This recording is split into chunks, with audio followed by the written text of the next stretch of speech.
आपके अपने YouTube channel वागसारी class में दोस्तों आपका स्वागत है। दोस्तों जैसा कि आपको पता है कि आपका क्या 4 जनवरी को क्या है कक्षा 11वीं रसायन शास्त्र केमिस्ट्री का आपका पेपर है। ओके, बच्चों को सूचित किया जाता है कि अभी पेपर लिखना शुरू न करें। अभी थोड़ी देर में यहाँ से सवालों के सही जवाब दिए जाएंगे। इस पेपर में कोई भी बच्चा फेल नहीं होगा क्योंकि नकल कराने का ठेका हमने लिया। ओके दोस्तों, आपका क्या है भौतिक शास्त्र का पेपर हो गया है। जो मैंने दोस्तों आपको क्वेश्चन बताए थे बिल्कुल आपको वही देखने को मिलेंगे। पेपर का तरीका तौर तरीका आपको अलग देखने को मिलेगा। ये बड़ी अच्छी बात कही आप।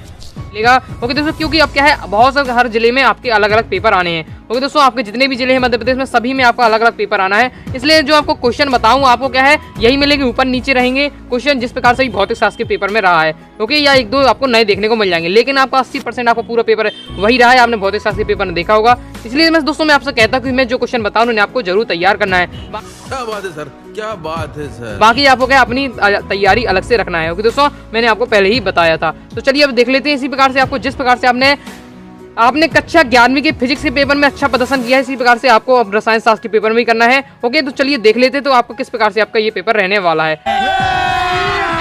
अभी मजा आएगा ना भिड़ो। तो ये भी आपका इस प्रकार में आपका है कोड भी आपके पेपर में देखने को दिए जा रहे हैं, क्योंकि जो अलग अलग संस्था के कोड हैं। ओके, तो पहला आपका आना है सही विकल्प की आपको चयन करना है। 7 नंबर का आपका दिया हुआ है। ओके, तो देख लेते हैं। तो पहला है आपका 0.00300 में सार्थक अंकों की संख्या है, तो इसका राइट आंसर क्या हो जाएगा? इसका आपका राइट आंसर हो जाएगा दोस्तों आपका 3 डी नंबर का इसमें आपका राइट आंसर हो जाएगा। देख लेते हैं। ओके दोस्तों, वीडियो को फुल क्वालिटी में देखिएगा तो आपको दोस्तों क्या है समझने में कोई भी दिक्कत नहीं होगी। नेक्स्ट देख लेते हैं। नेक्स्ट है दोस्तों आपका दिगंशी क्वांटम संख्या वाले उपकोषों में कुल कक्षकों की संख्या होगी, तो इसका आपका राइट आंसर हो जाएगा आपका 2l+1। इसका आपका राइट आंसर हो जाएगा। वीडियो को ध्यान से और अंत तक देखिए, क्योंकि मैं वीडियो में बताऊंगा कि आपको किस प्रकार से आपको रसायन शास्त्र के अर्धवार्षिक पेपर की PDF डाउनलोड करनी है। ओके, नेक्स्ट देख लीजिएगा। नेक्स्ट है दोस्तों आपका तीसरा क्वेश्चन, निम्नलिखित में से उभयधर्मी ऑक्साइड है, तो इसका राइट आंसर आपका Al2O3। इसका आपका राइट आंसर हो जाएगा। नेक्स्ट देख लेते हैं। नेक्स्ट है दोस्तों आपका निम्न में से किसका द्विध्रुव आघूर्ण शून्य है, तो इसमें से किसका द्विध्रुव आघूर्ण शून्य है, तो इसका आपका दोस्तों राइट आंसर हो जाएगा दोस्तों आपका C नंबर का SiF4। इसका आपका राइट आंसर हो जाता है। नेक्स्ट देख लेते हैं। नेक्स्ट आपका 5वां आ जाता है, निम्न में से कौन सा ऊष्मागतिकी फलन अवस्था फलन नहीं है, तो इसमें दोस्तों आपका राइट आंसर हो जाएगा कार प्लस ऊष्मा। ओके, नेक्स्ट देख लेते हैं। नेक्स्ट है दोस्तों आपका 6वां क्वेश्चन, ब्रह्मांड की एंट्रोपी है, तो ब्रह्मांड की एंट्रोपी क्या है? बढ़ रही है, तो बढ़ रही है। इसका आपका राइट आंसर हो जाएगा। ओके दोस्तों, नेक्स्ट देख लेते हैं। नेक्स्ट है दोस्तों आपका 7वां, निम्न में से किसमें ज्यामितीय समावयवता होती है, तो इसका दोस्तों आपका राइट आंसर हो जाएगा ब्यूटेन। इसका आपका राइट आंसर हो जाएगा। ओके, तो ये आपका राइट आंसर हो जाएगा। तो इस प्रकार से हमने क्या सही विकल्प कवर कर लिए है। ओके दोस्तों, चलिए आगे बढ़ते हैं। तो अभी तक क्या है आपने वीडियो को लाइक नहीं, वीडियो को लाइक करके चैनल को सब्सक्राइब जरूर करिएगा। ओके, तो आगे देख लेते हैं। आगे दोस्तों आपका पहला आ जाता है रेगिस्तान में बेंजीन का मूलानुपाती सूत्र होगा। बेंजीन का मूलानुपाती सूत्र होता है आपका CH। ओके, नेक्स्ट देख लेते हैं। नेक्स्ट है दोस्तों आपका चुंबकीय क्षेत्र में स्पेक्ट्रम रेखाओं के विपाटन को कहते हैं, तो इसका राइट आंसर हो जाएगा दोस्तों आपका जीवन प्रभाव। इसका आपका राइट आंसर होगा जीवन प्रभाव। इसका आपका राइट आंसर हो जाएगा। ओके, नेक्स्ट देख लेते हैं। नेक्स्ट आपका तीसरा आ जाता है, आवर्त में बाएं से दाएं जाने पर परमाणु आकार में होती है, तो क्या होती है? परमाणु आकार में होती है कमी। ओके, तो ये हो जाता है आपका। और भी आप अगर आप क्या है पूरे नंबर चाहते हो और अच्छा प्रदर्शन करना चाहते हो, आप क्या है क्वेश्चन बैंक में जो आपको वस्तुनिष्ठ प्रश्न दिए हैं उन्हें भी आप क्या है तैयार कर लीजिएगा। ओके, नेक्स्ट देख लेते हैं। क्योंकि मैं इतनी कह रहा हूँ क्योंकि आपको क्या है सभी पेपर के सेट कवर नहीं कर सकता। मेरे पास 4 से 5 पेपर आ जाते हैं, लेकिन क्या है सभी जिलों की संभव नहीं है। इसलिए क्या है आपको क्या है क्वेश्चन बैंक के सॉल्यूशन की तैयार कर लीजिएगा। ओके, लेकिन आपको क्या है लगभग आपके क्वेश्चन जो होते हैं वही आपके सेम रहते हैं, बस क्या है ऊपर नीचे होते हैं या एक आध दो नया रहेगा। ओके, समझ रहे हो ना। नेक्स्ट देख लेते। नेक्स्ट है आपका दोस्तों PF5 अणु की आकृति है, तो इसका राइट आंसर हो जाएगा आपका त्रिकोणीय द्विपिरामिडीय। इसका आपका राइट आंसर हो जाएगा। इसका राइट आंसर क्या हो जाएगा आपका त्रिकोणीय द्विपिरामिडीय हो जाएगा। ओके, नेक्स्ट देख लेते हैं। नेक्स्ट है दोस्तों आपका सह संयोजक यौगिकों का गलनांक समानता होता है, तो इसका आपका राइट आंसर क्या हो जाएगा? इसका राइट आंसर दोस्तों आपका हो जाएगा कम। ओके, कम इसका हो जाएगा। तो इसमें क्या अपने रेगिस्तान के 5वें तक कंप्लीट कर लिए। चलिए आगे बढ़ते हैं। नेक्स्ट दोस्तों आपका एंट्रोपी की इकाई है, तो एंट्रोपी की इकाई क्या है? तो इसमें आपका राइट आंसर हो जाएगा आपका J के इनवर्स मोल इनवर्स। इसका आपका राइट आंसर हो जाएगा। नेक्स्ट है दोस्तों आपका एल्काइन का समान सूत्र है, तो एल्काइन का समान सूत्र है CnH2n-2। इसका आपका राइट आंसर हो जाएगा। तो इसका स्क्रीनशॉट ले लीजिए। चलिए आगे बढ़ते हैं। तो नेक्स्ट आ जाता है आपको एक वाक्य या एक शब्द में आपको उत्तर देना है। पहला दोस्तों आपका परमाणु द्रव्यमान इकाई क्या है, तो इसका सॉल्यूशन दोस्तों आपके सामने ये दिया हुआ, तो देख सकते हैं आप। इसमें है परमाणु आपको बताना है परमाणु द्रव्यमान इकाई क्या है। तो परमाणु द्रव्यमान इकाई को एक कार्बन 12 परमाणु के द्रव्यमान के 1/12वें भाग के रूप में परिभाषित किया जाता है। इसे AMU या U द्वारा दर्शाया जाता है। तो ये आपका हो जाता है। नेक्स्ट देख लेते हैं। नेक्स्ट है आपका दूसरा दोस्तों कि Na मतलब सोडियम बुंस ज्वाला में कौन सा रंग देता है। तो इसका राइट आंसर हो दोस्तों आपका सुनहरा पीला, इसका आपका राइट आंसर हो जाएगा। तो आपका दूसरे का राइट आंसर क्या हो जाएगा, दूसरे का राइट आंसर आपका सुनहरा पीला, आपका इसमें राइट आंसर हो जाएगा। नेक्स्ट देख लेते हैं। तो नेक्स्ट है दोस्तों आपका तीसरा कि BeCl2 अणु में कौन सा संकरण होता है। तो इसमें राइट आंसर आपका दोस्तों हो जाएगा sp संकरण। तो sp संकरण इसमें आपका राइट आंसर हो जाएगा। नेक्स्ट देख लेते हैं। नेक्स्ट है दोस्तों आपका DsP2 संकरण में बंद कोण कितना होता है। तो बंद कोण इसमें कितना होता है, इसमें होता है 90 डिग्री, इसमें आपका राइट आंसर हो जाएगा। नेक्स्ट है दोस्तों आपका ठोस के द्रव में बदलने पर एंट्रोपी में क्या परिवर्तन होता है। ओके, तो इसका राइट आंसर हो जाएगा दोस्तों क्या हो जाएगा, आपकी एंट्रोपी बढ़ती है। ओके, चलिए नेक्स्ट देख लेते हैं। नेक्स्ट आपका छठवां है कि एंट्रोपी क्या है और आपके साथ में पूछा जा रहा था एंथैल्पी क्या है। इसका सॉल्यूशन दोस्तों आपके सामने ये दिया हुआ है। ओके दोस्तों, तो आपको इसमें एंट्रोपी क्या है, एंथैल्पी क्या है। तो पांचवा आपका दिया हुआ एंट्रोपी एक भौतिक राशि है, ऊष्मागति के विकास के अवस्था की माप है जिसकी गणना की जाती है। और छठवां आपका पूछा इसमें है आपका एंथैल्पी क्या है। तो एंथैल्पी नेक्स्ट है आपका, तो एंथैल्पी दाब पर किसी निकाय की एंथैल्पी H आंतरिक ऊर्जा U तथा P भी ऊष्मा के योग के बराबर होता है। तो ये आपका हो जाता है कंप्लीट। तो इस प्रकार से क्या है, अपने एक वाक्य प्रश्न कंप्लीट हो जाते हैं। चलिए अब देख लेते हैं अपन सही जोड़ियां। ओके, सही जोड़ियां में देख लेते हैं। अभी तक क्या हमने दोस्तों टेलीग्राम को, अपने टेलीग्राम चैनल को ज्वाइन नहीं किया तो ज्वाइन करके जरूर रखिएगा, क्योंकि मैं आपको वहीं इसकी पेपर की PDF प्रोवाइड करा दूंगा। ओके दोस्तों, साथ ही आपको इंफॉर्मेशन आपको वहीं मिल जाएगी। नेक्स्ट देख लेते हैं। नेक्स्ट है आपका दोस्तों मोलरता। तो उसमें मोलरता को किससे मिला देना है, मोल लीटर इनवर्स, तो इसका आपको पहले हो जाएगा। नेक्स्ट देख लेते हैं। नेक्स्ट है आपका प्रोटॉन। तो प्रोटॉन की खोज किसने की, गोल्डस्टीन ने, तो इसका राइट आंसर गोल्डस्टीन। नेक्स्ट है दोस्तों आपको न्यूलैंड ने दिया। तो न्यूलैंड ने क्या दिया, अष्टक नियम, तो इसमें आपका हो जाएगा न्यूलैंड ने दिया अष्टक नियम, तो अष्टक नियम इसके आपका हो जाएगा आंसर। नेक्स्ट है दोस्तों सबसे अधिक धनात्मक तत्व, इसका राइट आंसर हो जाएगा दोस्तों आपका, तो इसका हो जाएगा प्रथम समूह। ओके, तो प्रथम समूह के जो आपके तत्व होते हैं वो सबसे अधिक धनात्मक तत्व होते हैं। तो ये आपको जाएगा इसमें चौथे नंबर का आपका ये हो जाएगा। नेक्स्ट आपका रेखीय, तो रेखीय हो जाएगा आपका XeO4, तो आपका ये हो जाएगा। ओके, पांचवा। नेक्स्ट है दोस्तों आपका ऑक्सीकरण। तो ऑक्सीकरण हो जाता है दोस्तों आपका इलेक्ट्रॉन की हानि, तो ये आपका हो जाता है। नेक्स्ट है फिर आपका अपचयन। तो अपचयन हो जाता है इलेक्ट्रॉन की प्राप्ति, सातवां ये हो जाएगा। तो इस प्रकार से हमने क्या है, सही जोड़ी अपनी कंप्लीट हो जाती है। चलिए आगे देख लेते हैं। तो आगे दोस्तों आपका प्रश्न क्रमांक 5वां आ जाता है, सीमांत अभिकारक क्या है, अथवा में आपसे पूछा जा रहा है यौगिक के मूलानुपाती सूत्र को परिभाषित कीजिए। तो इसका सॉल्यूशन दोस्तों आपके सामने ये दिया हुआ, आपको इसमें क्या है, सीमांत अभिकारक क्या है ये आपको बताना है। ये दिया हुआ सीमांत अभिकारक वह अभिकारक है जिसमें एक अभिकरण की मात्रा दूसरे अभिकारक की मात्रा से अधिक होती है। तो ये आपका पूरा दिया है, तो इसके क्या है, फास्ट स्क्रीनशॉट ले लीजिए। तो इस प्रकार से अपना कंप्लीट हुआ। नेक्स्ट आपसे अथवा में क्या पूछा जा रहा है, यौगिक के मूलानुपाती सूत्र को आपको परिभाषित करना है। तो मूलानुपाती सूत्र की आपको परिभाषा तैयार कर लेनी है उदाहरण सहित। तो ये आपका इसका सॉल्यूशन ये दिया हुआ है, यहाँ से लेकर आपको यहाँ तक, तो इससे आपको क्या है, पूरा आपको तैयार कर लेना है। तो इस प्रकार से अपना क्वेश्चन ये कंप्लीट हो जाता है। चलिए नेक्स्ट देख लेते हैं प्रश्न क्रमांक 6वां। ओके, प्रश्न क्रमांक 6वां है दोस्तों आपका विलयन की मोलरता पर ताप का क्या प्रभाव पड़ता है। ओके, फिर नेक्स्ट है आपका दोस्तों मोल संकल्पना क्या है।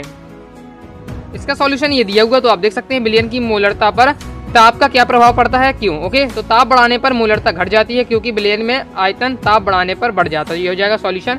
ओके, फिर नेक्स्ट आपको पूछा जा रहा था मोल संकल्पना क्या है, तो ये भी देख लीजिए मोल संकल्पना क्या है। तो इसका सॉल्यूशन ये आपका दिया हुआ है, तो इसे भी आप क्या है स्क्रीनशॉट ले लीजिए। फास्ट यहाँ से लेकर आपका यहाँ है। ओके, मेन आंसर आपका ये दिया हुआ है यहाँ से लेकर यहाँ तक, तो इसे भी आपको अच्छे से तैयार कर लेना है। ओके, तो पूरा आपको देख लीजिएगा, ये आपको मोल संकल्पना अच्छे से तैयार कर लेनी है। ओके, चलिए आगे देख लेते हैं। तो आगे आ जाता है प्रश्न क्रमांक 7वां। तो प्रश्न क्रमांक 7 से बढ़ने से पहले चलिए दोस्तों मैं आपको बता देता हूँ कि आपको किस प्रकार से कक्षा 11वीं के रसायन शास्त्र के पेपर की PDF डाउनलोड करनी है।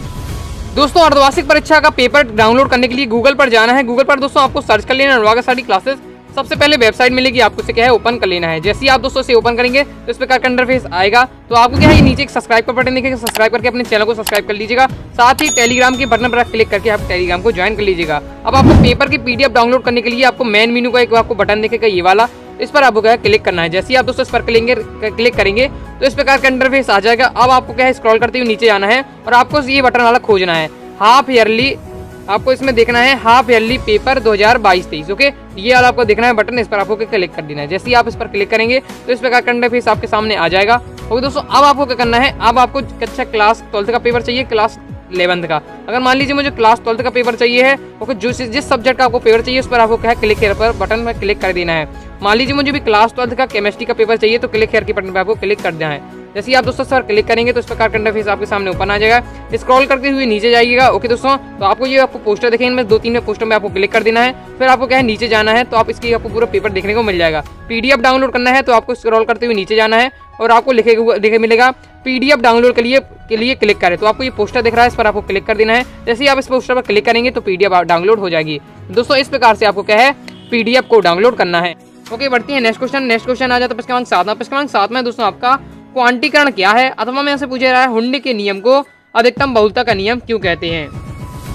ओके दोस्तों, तो क्वांटीकरण क्या है ये आपको बताना है। तो इसका सॉल्यूशन ये आपका दिया हुआ क्वांटीकरण क्या है, तो इसे आप क्या है फास्ट स्क्रीनशॉट ले लीजिए। आवेश का वह न्यूनतम मान ई जिसका आदान प्रदान प्रक्रिया में उपयोग किया जाता है उसे उस भौतिक राशि का क्वांटम तथा इस प्रक्रिया को क्वांटीकरण कहते हैं। तो पूरा आपको तैयार कर लेना है। फिर आपसे दोस्तों अथवा में आपसे पूछा जा रहा है कि हुंड के नियम को अधिकतम बहुलता का नियम क्यों कहते हैं। तो इसका सॉल्यूशन ये दिया हुआ है दोस्तों, तो इसे भी आप क्या स्क्रीनशॉट ले लीजिए। इसमें दोस्तों काफी लॉन्ग दिया है, लेकिन आपको क्या शॉर्ट में उसका मेन रीजन बता देना है। ओके, ये पूरा आपको दिया हुआ है, पढ़ लेंगे तो आपको इसका 2 लाइन में आपको समझा देना मेन रीजन हुंड के नियम को अधिकतम बहुलता का नियम क्यों कहते हैं। लेकिन इसका सॉल्यूशन आपका ये दिया हुआ है।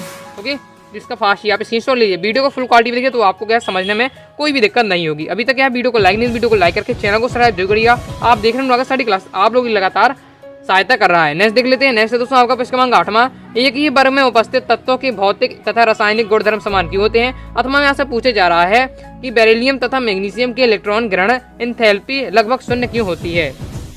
इसका सॉल्यूशन दोस्तों आपके सामने ये दिया हुआ, एक ही तत्व में उपस्थित तत्वों की भौतिक तथा रासायनिक गुणधर्म समान क्यों होते हैं। इसका पूरा सॉल्यूशन आपके सामने यहाँ तक दिया हुआ है, तो इसका पूरा फास्ट स्क्रीनशॉट ले लीजिए।